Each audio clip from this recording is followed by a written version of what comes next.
Good morning student. आज हम पढ़ेंगे कक्षा 7 के पाठ 10 हिंदी ग्रामर में क्रिया। क्रिया किसी काम का करना या होना क्या कहलाता है? क्रिया कहलाता है। यानी कि एक तरीके से क्रिया शब्द का जो अर्थ है वो है काम। हम जब काम करते, पढ़ते, लिखते, खेलते, कूदते, दौड़ते, गाते, नाचते, ये सभी शब्द क्या है? एक तरीके से क्रिया है। और क्रिया का जो मूल रूप होता है उसे हम धातु कहते हैं। ठीक है, तो जैसे यहाँ पर कुछ पिक्चर दे रखे हैं। कबूतर दाना चुग रहा है, छात्र स्कूल जा रहा है, बालिका नृत्य कर रही है, फिर शिक्षक पढ़ा रहा है, बच्चे खेल रहे हैं, माताजी खाना बना रही है। तो अभी जस्ट मैंने आपको बताया जैसे चुग रहे हैं, जाता है, नृत्य करती है, पढ़ा रहे हैं, खेल रहे हैं, पकाती है, ये सभी शब्द क्या है? क्रिया शब्द है। क्रिया की परिभाषा देखते हैं। जिन शब्दों से किसी काम के करने या होने का बोध हो उन्हें क्रिया कहते हैं। जिस क्रिया वाक्य का मुख्य अंग है, इसके बिना वाक्य अपूर्ण अस्पष्ट होता है। प्रत्येक वाक्य में यह प्रत्यक्ष या परोक्ष रूप से विद्यमान अवश्य रहती है। अब क्रिया शब्द जो है वो वाक्य का एक आवश्यक अंग है। क्रिया के बिना वाक्य की कभी पूर्ति नहीं होती। जैसे अब यहाँ पर दे रखा है छात्र स्कूल जाता है। जाता है क्रिया है। अगर हमने इसको हटा दिया तो छात्र स्कूल, कुछ समझ में आ रहा है क्या? नहीं आ रहा है। ना ही हमें वाक्य समझ में आ रहा है और ना ही वाक्य पूर्ण हो रहा है। इसी प्रकार से सभी में क्रिया शब्द लगे हुए हैं। चुग रहे हैं, नृत्य करती है, पढ़ा रहे हैं, खेल रहे हैं, पकाती है। अगर इन सभी शब्दों को हम हटा देते तो सभी वाक्य क्या हो जाएंगे? अपूर्ण हो जाएंगे, अस्पष्ट हो जाएंगे। यानी कि हमें समझ ही नहीं आएंगे कि वो कहना क्या चाह रहे हैं।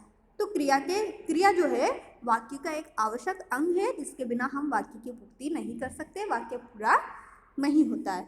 अब देखते हैं धातु। क्रिया के मूल रूप को धातु कहते हैं। धातु में ना प्रत्यय लगना क्रिया का सामान्य रूप बन जाता है। अब जैसे खा में ना लग गया तो खाना, फिर पढ़, पी, हंस, इन सभी में ना लगने से क्या बन गए? ये क्रिया शब्द बन गए, जबकि क्रिया के मूल रूप को धातु कहा जाता है। अब है क्रिया के भेद। क्रिया के मुख्य रूप से दो भेद हैं, कर्म के आधार पर, रचना के आधार पर। नेक्स्ट देखते हैं हम।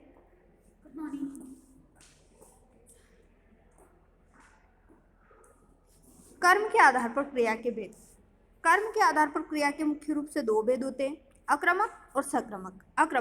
अकर्मक कर्म से ही समझ में आ रहा है कि अक्रमक मतलब उस शब्द, उस क्रिया में या उस वाक्य में कर्म का नहीं होना। अक्रमक शब्द का अर्थ है बिना कर्म के, अर्थात कर्म रहित क्रिया। तो वह वाक्य जिसमें क्रिया है, करता है, परंतु कर्म नहीं है और क्रिया का जो फल है वो कर्म पर नहीं पड़ता है, उसे अक्रमक क्रिया कहते हैं। जैसे यहाँ पर देखते हम, ललिता पढ़ती है, दीक्षा लिख रही है, बच्चा रोता है, मोर नाच रहा है, ललित पढ़ रहा है। अब यहाँ पर देखो, बच्चा रोता है, ठीक है। अब हमें यहाँ पर पता चल रहा है क्या कि वो यहाँ पर रोने वाला कौन है? बच्चा है। बच्चा क्या है कि करता है और रोना क्या है? क्रिया है। परंतु क्या रोता है, किसको रोता है, ये हमें समझ में नहीं आ रहा है। अर्थात इसका मतलब ये क्या हो गई? अक्रमक क्रिया हो गई। इसमें कर्म का प्रभाव, क्रिया का प्रभाव कर्म पर नहीं पड़ रहा है और कर्म उपस्थित नहीं है। नेक्स्ट है हमारा सक्रमक क्रिया।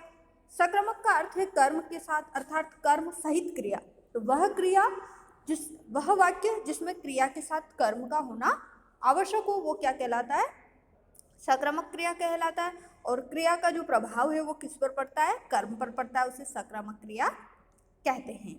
जैसे माताजी खाना पकाती है, प्रेरणा चाय बना रही है, अमन फल खाता है, लड़का चित्र बनाता है, गायक गीत सुनाता है। अब इन सभी क्रियाओं के साथ अब माताजी क्या पकाती है? खाना, प्रेरणा क्या बना रही है? चाय, अमन फल खाता है। अब यहाँ पर देखो, माताजी, प्रेरणा, अमन, लड़का, गायक, ये सभी करता है जो काम को कर रहे हैं।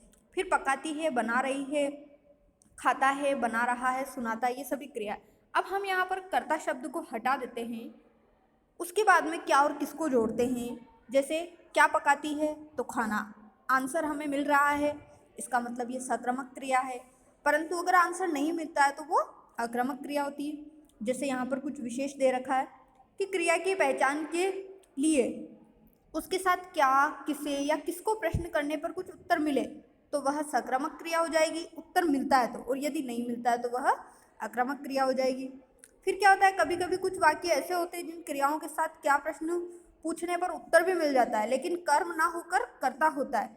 ऐसे वाक्यों में भी क्रियाएं आक्रामक ही होती है। जैसे झूला गिर पड़ा, अब क्या गिर पड़ा तो झूला, परंतु गिरने का काम किसने किया, झूले ने, इसीलिए ये क्या हो गई, आक्रामक क्रिया हो गई। तो ये अपने आप में एक कर्ता का प्रभाव कर्ता के रूप, कर्म नहीं होकर कर्ता के रूप में प्रयुक्त हुआ है।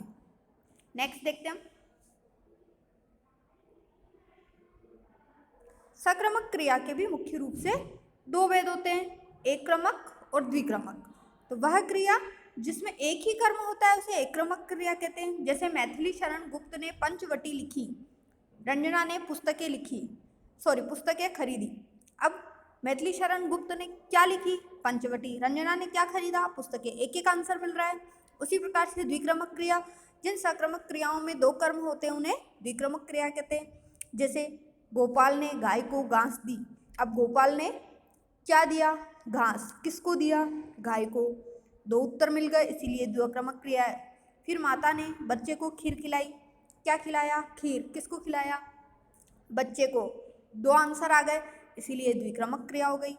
तो आज हमने क्रिया की परिभाषा और क्रिया के जो मुख्य रूप से कर्म के आधार पर, रचना के आधार पर जो भेद होते हैं उनके बारे में देखा। तो कर्म के आधार पर दो भेद है, अक्रमक सक्रमक, जिसके बारे में हमने विस्तार से पढ़ा। इसको आप ध्यानपूर्वक पढ़ लीजिए और नेक्स्ट क्लास में हम रचना के आधार पर क्रिया के जो मुख्य रूप से 5 भेद होते हैं इनके बारे में पढ़ेंगे। आपको आज जो पढ़ाया गया उसको आप ध्यान से पढ़ लीजिए। Thank you.